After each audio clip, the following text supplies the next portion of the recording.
Theory of demand. Theory of demand. Theory of demand. Demand क्या होता है? Demand क्या है? What is demand? Concept of demand. What is demand? Theory of demand होता क्या है? Demand for a community it's the desire to buy a community backed with the sufficient purchasing power and the willingness to spend. यानी demand का मतलब है किसी भी goods को खरीदने की डिजायर, परचेज करने की डिजायर तथा उसको परचेज करने के लिए सफिशियंट परचेजिंग पावर, मतलब खरीदने के लिए पैसा है, sufficient purchasing power and willingness to spend, और वो पैसा आप उस पर खर्च करने के लिए, स्पेंड करने के लिए क्या है, तैयार भी है। यानी डिमांड का मतलब है किसी भी गुड्स को परचेज करने की डिजायर तथा उसे परचेज करने के लिए sufficient purchasing power and willingness to spend, यानी पैसे वो खर्च करने के लिए तैयार है, तो वो डिमांड कहलाती है। किसी भी गुड्स के परचेज करने के लिए 5 फैक्टर्स का होना ज़रूरी है। डिजायर होनी चाहिए, desire, purchasing power, willingness, market और प्राइस। बिना इन सब के किसी भी गुड्स को ख़रीदा नहीं जा सकता। मार्केट, अगर हमें किसी गुड्स को परचेज करना और उसके बारे में हमें पता नहीं कि ये गुड्स कहाँ पर बिकती है, सोल्ड होती है, तो परचेज नहीं कर सकते। अगर प्राइस, किसी गुड्स की अगर हमें प्राइस नहीं पता या किसी गुड्स की प्राइस है ही नहीं, तो उस गुड्स को परचेज नहीं किया जा सकता। जैसे कि लाल किला परचेज करना है भाई, तो लाल किला की कोई कीमत नहीं है, कोई प्राइस नहीं है, तो उसको परचेज नहीं किया जा सकता। इसके बाद डिजायर का मतलब आपको गुड्स पसंद आनी चाहिए, खरीदने के लिए आप क्या हैं, इच्छुक हैं, डिजायर। फिर परचेजिंग पावर, अब उसको परचेज करने के लिए आपकी जेब में पैसा भी होना चाहिए, परचेजिंग पावर। फिर विलिंगनेस टू स्पेंड, अब वो पैसा आप खर्च करने के लिए, स्पेंड करने के लिए भी क्या है, रेडी, तब वो क्या कहलाएगी, डिमांड कहलाएगी। इन 5 फैक्टर्स का होना जरूरी है, तभी वो डिमांड कहलाएगा। तो डिमांड का मतलब है demand for a community is the desire to buy a community backed with the sufficient purchasing power and the willingness to spend, तभी वो क्या कहलाएगा, डिमांड कहलाता है। डिमांड, विलिंगनेस टू स्पेंड, तो डिमांड है ये। आगे हम पढ़ेंगे डिमांड शेड्यूल। डिमांड शेड्यूल क्या होता है? डिमांड शेड्यूल क्या, what is demand schedule? Demand schedule क्या है? शेड्यूल का मतलब है table. The tabular presentation of quantity demanded and price, that's called the demand schedule. यानी टेबल में प्राइस, गुड्स की प्राइस को प्रेजेंट करना और उस प्राइस पर कितनी क्वांटिटी परचेज की गई है उसको प्रेजेंट करना डिमांड शेड्यूल कहलाता है। The tabular presentation of quantity demanded and price, that's called the demand schedule. Demand schedule 2 types के होते हैं, इंडिविजुअल डिमांड शेड्यूल और एक मार्केट डिमांड शेड्यूल।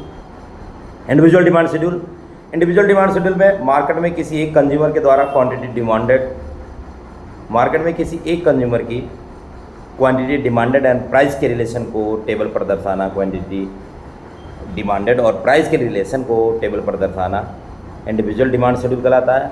और मार्केट डिमांड शेड्यूल, मार्केट में जितने भी कंज्यूमर हैं सभी कंज्यूमर की क्वांटिटी डिमांडेड और प्राइस के रिलेशन को टेबल पर दर्शाना मार्केट डिमांड शेड्यूल कहलाता है। मार्केट में जितने भी कंज्यूमर हैं सभी कंज्यूमर की demand, quantity demanded and price के रिलेशन को टेबल पर दर्शाना मार्केट डिमांड शेड्यूल कहलाता है।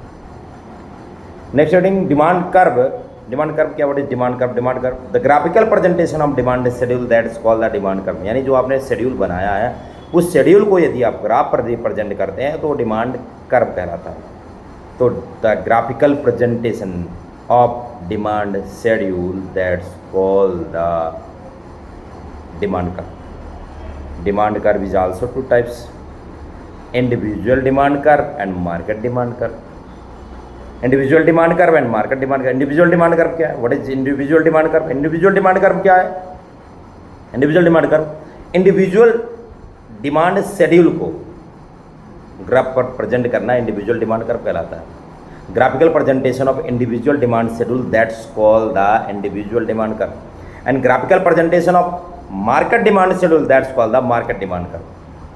Graphical presentation of market demand schedule, that's called the market demand curve. Graphical presentation of market demand schedule, that's called the market demand curve. तो ये demand curve मैंने बताया, demand curve graphical presentation of demand schedule, that's called the demand curve two types, individual and market. Individual demand schedule किस curve क्या होता है, individual demand curve क्या होता है, the graphical presentation of individual demand schedule, that's called the individual demand curve, and graphical presentation of market demand schedule, that's called the market demand curve. The next heading is determinants of the demand and demand function और demand function और determinants of demand, यानी demand को affected करने वाले factors, कारक factors क्या क्या है, जिससे डिमांड क्या होता है अफेक्टेड होता है। डिमांड फंक्शन होता क्या है, the functional relation between demand and his factor, that's called the demand function. यानी डिमांड को अफेक्टेड करने वाले जो फैक्टर्स हैं जिससे डिमांड प्रभावित होता है, उसे क्या बोला जाता है, डिमांड फंक्शन बोला जाता है। Demand function, demand the functional relation between demand and his factor, that's called the demand function. Demand function is also two type, individual demand function and market demand function. Individual demand function and market demand. Individual demand function क्या है भाई, जो individually level पर demand को affected करता है, जिसके अंदर फर्स्ट पॉइंट आता है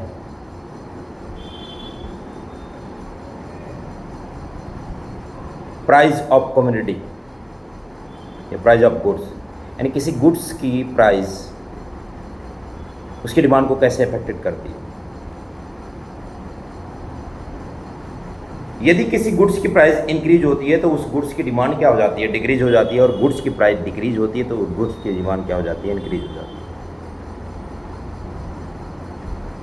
ये गुड्स की प्राइस है जो डिमांड को इंक्रीज करती है। Other thing remain constant, when price increase then demand decrease, when price decrease then demand increase, when price decrease then demand increase. ये price of goods. Second is price of related goods, second is price of related goods. Price of related goods demand को कैसे effected करेगा। Price of related goods के means goods में price जो है किसी other goods की इंक्रीज डिक्रीज हो, चेंजेस आता है, और डिमांड किसी अदर गुड्स में चेंज हो जाता है, डिमांड में चेंज किसी अदर गुड्स में हो जाता है। ये प्राइस ऑफ रिलेटेड गुड्स होते हैं। इसके अंदर दो गुड्स आते हैं, एक आता है सब्स्टिट्यूट गुड्स और एक होता है कॉम्प्लीमेंट्री गुड्स। सब्स्टिट्यूट गुड्स क्या होते हैं, substitute goods are those goods जो रिप्लेस किए जा सकते हैं, एक के स्थान पर दूसरे का प्रयोग किया जा सकता है, like tea and coffee, Frooti and Maaza, Coca Cola and Limca, shirt and T shirt, जूता और चप्पल। ये सब्स्टिट्यूट गुड्स हैं जो इनका हम एक के स्थान पर दूसरे का प्रयोग कर सकते हैं, सब्स्टिट्यूट गुड्स कहलाते हैं। जैसे चाय और कॉफ़ी का एग्जाम्पल है। चाय, यदि टी की कीमत बढ़ जाए, प्राइस क्या हो जाए, इंक्रीज हो जाए, तो जो कंज्यूमर टी पी रहे थे टी छोड़ करके कॉफ़ी पीने लग जाएंगे, यानी प्राइस में चेंज टी में हुआ और डिमांड किसकी इंक्रीज हो गई, कॉफ़ी की। इसे बोला जाता है प्राइस ऑफ रिलेटेड गुड्स, और ये सब्स्टिट्यूट गुड्स है। यदि सब्स्टिट्यूट गुड्स की प्राइस इंक्रीज हो जाती है, डिमांड इंक्रीज हो जाती है दूसरे गुड्स की। जैसे मैंने बोला चाय की कीमत बढ़ गई तो कॉफ़ी की मांग क्या हो जाएगी, बढ़ जाएगी, और वहीं टी की प्राइस क्या हो जाए, डिक्रीज हो जाए, तो कॉफ़ी की डिमांड डिक्रीज हो जाएगी, क्योंकि टी सस्ता हुआ है, डिक्रीज हुआ है, प्राइस क्या हुआ है, कम हुआ है। तो जो लोग कॉफ़ी पी रहे थे कॉफ़ी पी छोड़ करके चाय पीने लग गए। ये सब्स्टिट्यूट गुड्स। दूसरा था complementary goods. Complementary goods are those goods जो which depend on each other, जो एक दूसरे पर निर्भर करते हैं, depend on each other, like petrol and bike, like petrol and bike. यदि पेट्रोल की कीमत बढ़ जाए, यदि पेट्रोल की कीमत बढ़ जाए, यदि पेट्रोल की कीमत क्या हो जाए, प्राइस क्या हो जाए, बढ़ जाए, तो बाइक की डिमांड कम हो जाती है, और यदि पेट्रोल की कीमत प्राइस कम हो जाए तो बाइक की डिमांड क्या हो जाती है, बढ़ जाती है। ये कॉम्प्लीमेंट्री गुड्स है जो एक दूसरे पर क्या करती है, निर्भर करती है। बाइक एंड पेट्रोल, पेन और स्याही, रबड़ एंड पेंसिल, जूता और मोजा। तो ये सारे के सारे क्या हैं, कॉम्प्लीमेंट्री गुड्स हैं जो डिपेंड ऑन ईच अदर, जो एक दूसरे पर निर्भर करती हैं, depend on each other. That's depend on each other, जो एक दूसरे पर क्या करती हैं, निर्भर करती हैं, एक दूसरे पर निर्भर करती हैं। ये complementary goods. The next one, जो हमने 2 पॉइंट पढ़े डिमांड फंक्शन के, इंडिविजुअल डिमांड फंक्शन के, पहला price of community, second is price of related goods, third is consumer income, consumer income of the consumer, income of the consumer. Consumer की income goods को, किसी goods के demand को कैसे affected करेगी। Assume that if consumer income increase, salary बढ़ जाए, consumer की सैलरी बढ़ जाएगी तो डिमांड क्या हो जाएगा, इंक्रीज हो जाएगा। और वहीं कंज्यूमर की इनकम कम हो जाए, सैलरी घट जाए, तो डिमांड क्या हो जाएगा, डिक्रीज हो जाएगा। लेकिन 2 गुड्स होते हैं, एक इन्फीरियर गुड्स होता है, एक नॉर्मल गुड्स होता है, तो दोनों में अलग अलग बात होती है। यदि इन्फीरियर गुड्स यानी घटिया गुड्स के बारे में सोचें, निम्न कोटि की वस्तु में इन्फीरियर गुड्स के बारे में सोचें, तो यदि कंज्यूमर की इनकम इंक्रीज होगी तो इन्फीरियर गुड्स की डिमांड डिक्रीज हो जाएगी। अच्छी गुड्स खरीदेगा, इन्फीरियर गुड्स नहीं खरीदेगा, नॉर्मल गुड्स। यदि कंज्यूमर की इनकम इंक्रीज होगी तो इन्फीरियर गुड्स की डिमांड डिक्रीज होगी और नॉर्मल गुड्स की डिमांड इंक्रीज होगी। और यदि कंज्यूमर की इनकम डिक्रीज होगी तो इन्फीरियर गुड्स की डिमांड इंक्रीज होगी और नॉर्मल गुड्स की डिमांड क्या हो जाएगी, इंक्रीज हो जाएगी। कंज्यूमर की इनकम बढ़ेगी तो नॉर्मल गुड्स ज़्यादा परचेज करेगा और इन्फीरियर गुड्स कम परचेज करेगा। और कंज्यूमर की इनकम घटेगी तो इन्फीरियर गुड्स की डिमांड इंक्रीज होगी, नॉर्मल गुड्स की डिमांड डिक्रीज होगी। ये है income of the consumer. The next one, taste and preference. Taste and preference consumer की इनकम को कैसे, कंज्यूमर की डिमांड को कैसे इफेक्टेड करती है।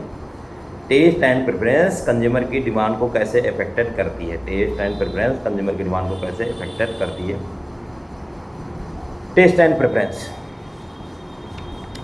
यदि कंज्यूमर को, जो कंज्यूमर है, कंज्यूमर को यदि कोई गुड्स पसंद आती है तो उस गुड्स की डिमांड इंक्रीज हो जाती है, और जो गुड्स पसंद नहीं आती है उस गुड्स की डिमांड क्या हो जाती है, डिक्रीज हो जाती है।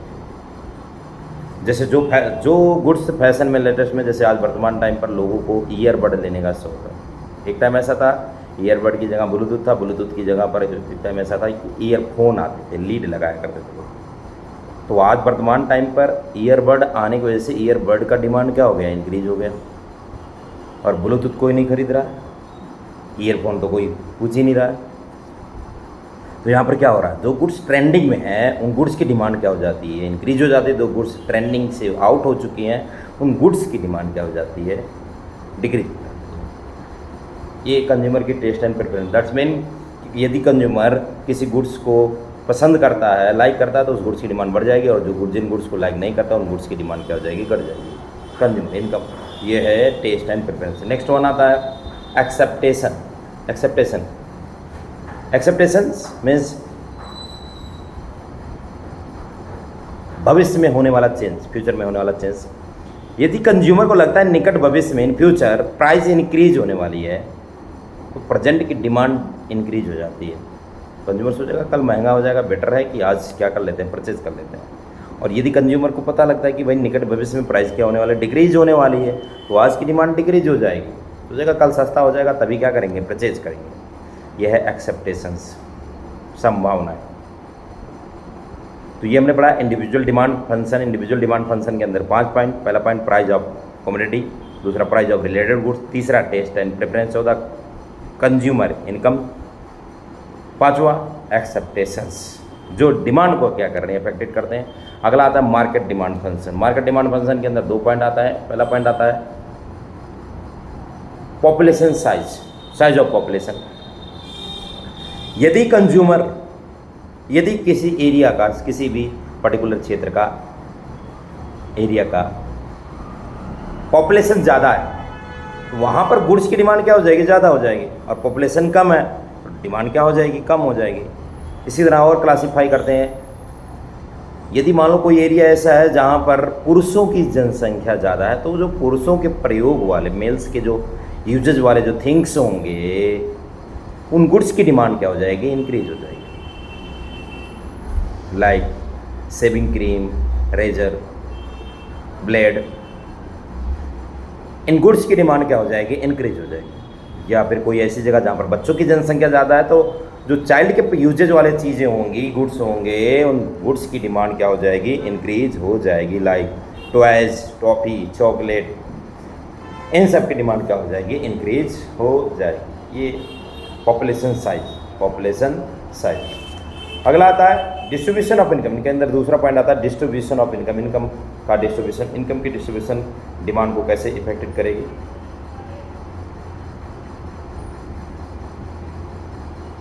यदि इनकम इक्वल है, एक जैसी है, सबकी इनकम एक जैसी है, तो डिमांड, यदि लोगों की इनकम एक जैसी है तो डिमांड कम होगी, डिमांड क्या हो जाएगी, डिक्रीज हो जाएगी। लेकिन अगर अनइक्वल डिस्ट्रीब्यूशन है तो डिमांड क्या हो जाएगी, इंक्रीज हो जाएगी। क्यों? अनइक्वल डिस्ट्रीब्यूशन है, अमीरों के पास, जो सोसाइटी के अंदर जो रिचेस्ट लोग होंगे उनकी डिमांड क्या होगी, ज़्यादा होगी, उनके पास ज़्यादा पैसा, डिमांड ज़्यादा होगी। और जो गरीब वर्ग के लोग हैं, पुअरेस्ट लोग हैं, उनकी डिमांड क्या होगी, कम होगी। इसका एवरेज निकलेगा कि डिमांड क्या हो जाएगी, बढ़ जाएगी। यदि इनकम अनइक्वल है तो डिमांड इंक्रीज होती है, और if income equal then demand decrease. ये मार्केट डिमांड फंक्शन, जिसके अंदर 2 point, population size and distribution of income, population size and distribution of income. The next heading law of demand. Law of demand, law of demand क्या है, other thing remain constant when price increase then demand decrease, when price decrease then demand increase. Other thing remain constant, other things क्या है, ये other things क्या है।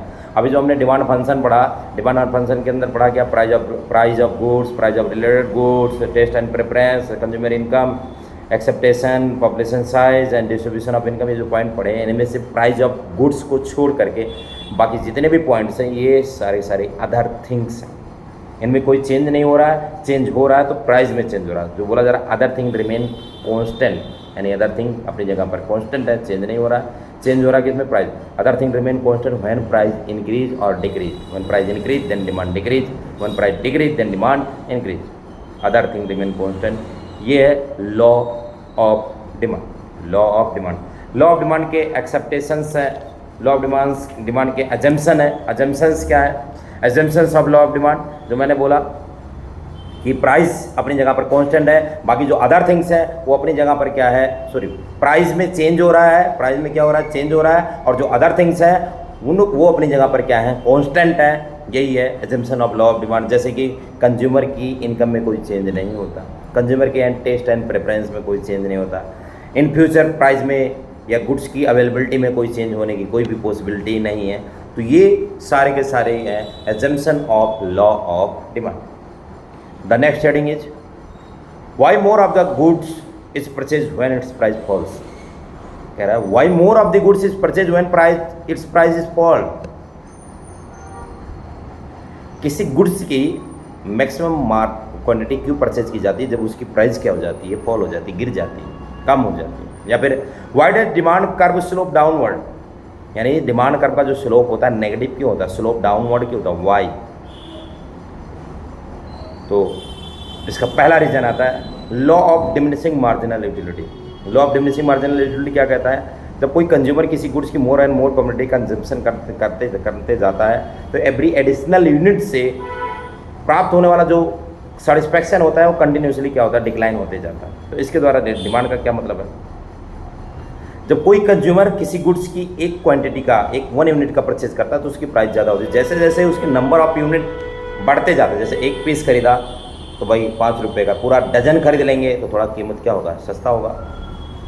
पूरा का पूरा उसके बाद ग्रोस खरीद लेंगे, यानी 144 पीस खरीद लिया तो और भी सस्ता होगा। जैसे जैसे प्राइस इंक्रीज हो जाती है, जैसे जैसे क्वांटिटी इंक्रीज होती जाती है वैसे वैसे प्राइस क्या होती जाएगी, डिक्रीज होती जाएगी। नेक्स्ट है point income effect. Income effect से कैसे कंज्यूमर किसी गुड्स की डिमांड को क्या करता है, इंक्रीज करता है, बढ़ाता है, ये प्राइस लेस होती है। जब इनकम इफेक्ट क्या, जब किसी गुड्स की प्राइस डिक्रीज होती है तो कंज्यूमर की रियल इनकम क्या हो जाती है, बढ़ जाती है।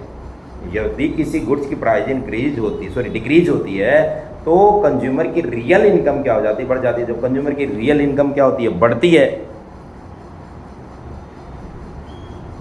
तो कंज्यूमर उस गुड्स की डिमांड को क्या कर देता है, इंक्रीज कर देता है। जैसे कि राइस है, राइस जो है वो 40 रुपीज़ kg है।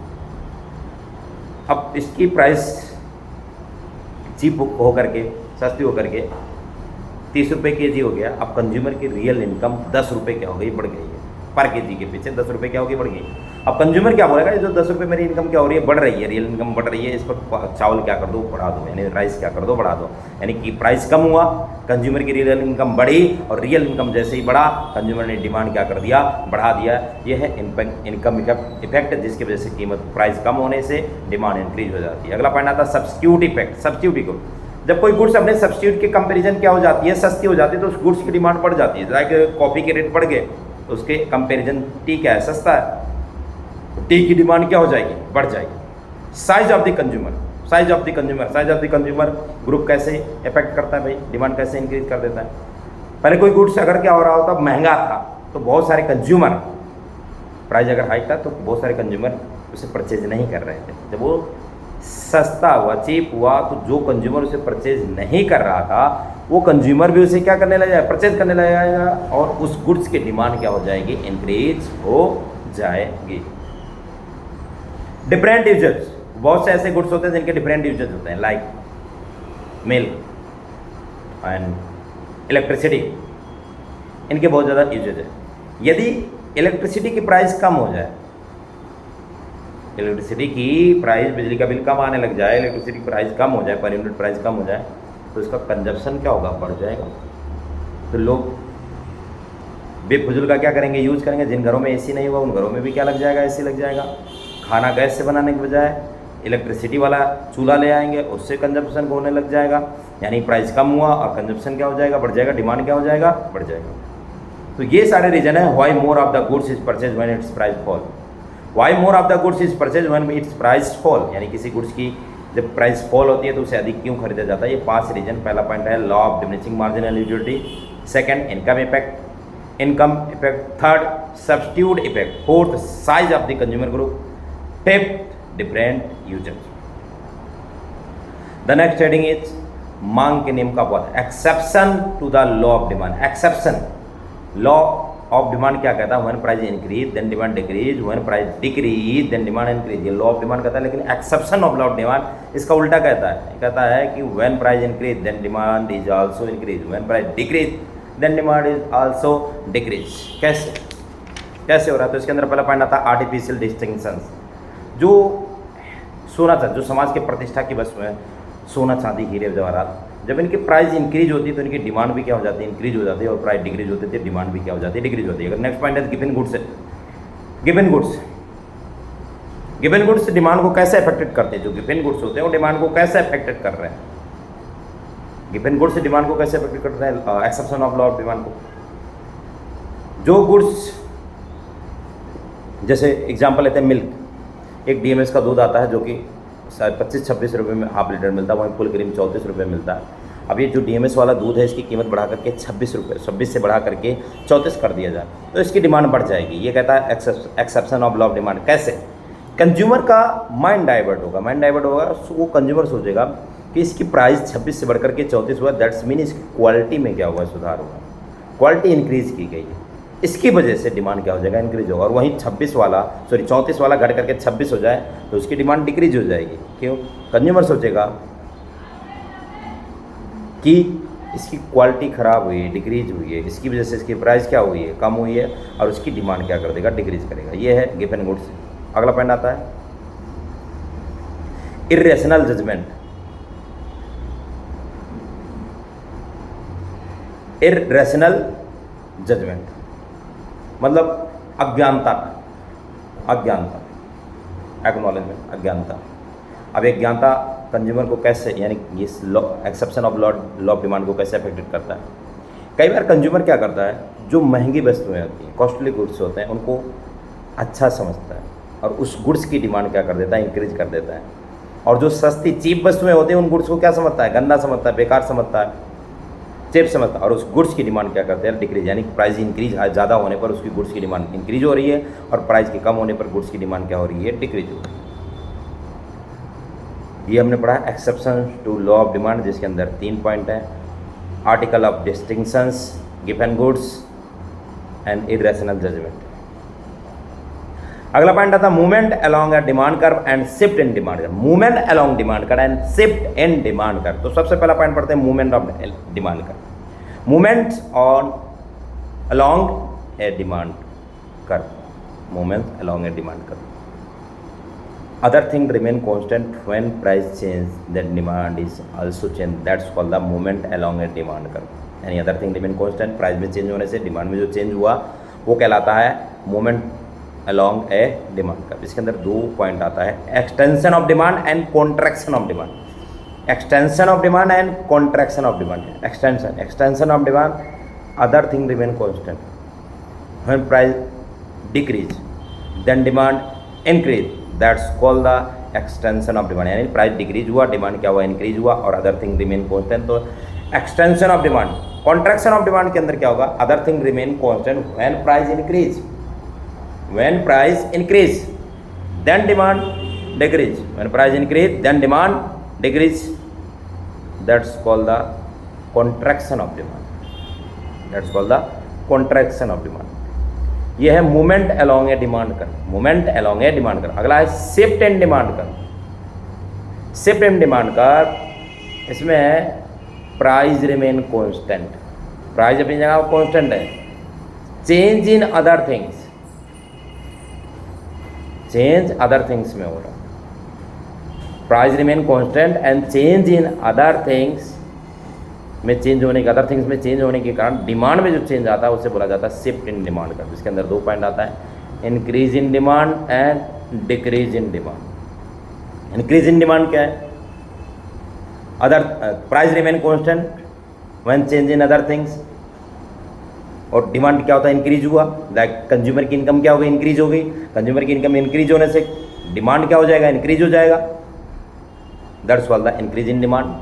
And decrease in demand, price remain constant when change in other things. Change in other thing यानी वही प्राइस क्या हो, सॉरी इनकम क्या हो जाए, डिक्रीज हो जाए. इनकम अगर डिक्रीज हुई तो डिमांड क्या हो जाएगा, डिक्रीज हो जाएगा. That's called the decrease in demand. Increase in demand का रीजन है कंज्यूमर की इनकम इंक्रीज हो जाए, और डिक्रीज इन डिमांड का रीजन है कंज्यूमर की इनकम क्या हो जाए, डिक्रीज हो जाए. यह है शिफ्ट इन डिमांड पर. यह है शिफ्ट इन डिमांड पर. तो movement along a demand curve, जिसके अंदर extension of demand and contraction of demand and shift in demand curve. इसमें क्या होता है, इंक्रीज इन डिमांड और डिक्रीज इन. अगर इंक्रीज इन डिमांड होता है तो इंक्रीज इन डिमांड से demand curve right word shift करता है, और यदि डिक्रीज इन डिमांड होता है तो डिक्रीज इन डिमांड से demand curve left word shift करता है.